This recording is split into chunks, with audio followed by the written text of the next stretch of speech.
আমাদের সিদ্ধান্ত কি?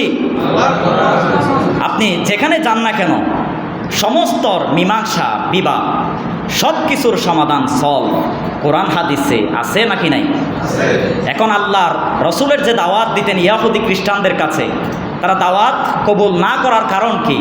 কারণ তারা যদি রিসালাতকে স্বীকার করে নেই, আল্লাহ রসুলের দাওয়াতকে যদি তারা স্বীকার করে নেই, তারা যে ক্ষমতার অপব্যবহার চালায়, মানুষের অধিকার হরণ করে, মানুষদেরকে অত্যাচার নির্যাতন জুলুম চালায়, এগুলো তারা আর করতে পারত না। এজন্য তারা ঈমান আনত না। এটাই হচ্ছে এক নাম্বার কারণ। এজন্য আল্লাহ রসুলের রিসালাত, আল্লাহ রসুলের দাওয়াত, বাল্লিগ মা উনজিলা ইলাইকা মির রাব্বিক, আল্লাহ রসুল দুনিয়া থেকে বিদায় হয়ে গিয়েছেন, কিন্তু ওনার উত্তরসূরি আলেম ওলামারা দুনিয়ায় আছে নাকি নাই?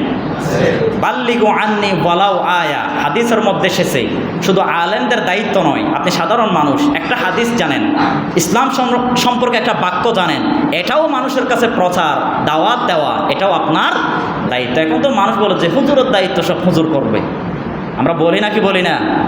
এটা বলা ঠিক? শুধু সব কিছু হুজুরের ঘাড়ে চাপিয়ে দিলে তো, কারণ হুজুররা সব কিছু কবুল করতে পারবে না।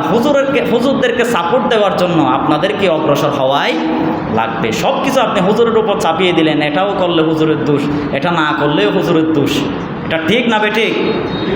এজন্য আমরা সব স্ব জায়গা থেকে আল্লাহর কোরআন, আল্লাহর রসুলের হাদিস মান্য করার জন্য সব জায়গায় আমাদের ইবাদত অগ্রসর আমরা পরিণত করব ইনশাআল্লাহ। এবার আসেন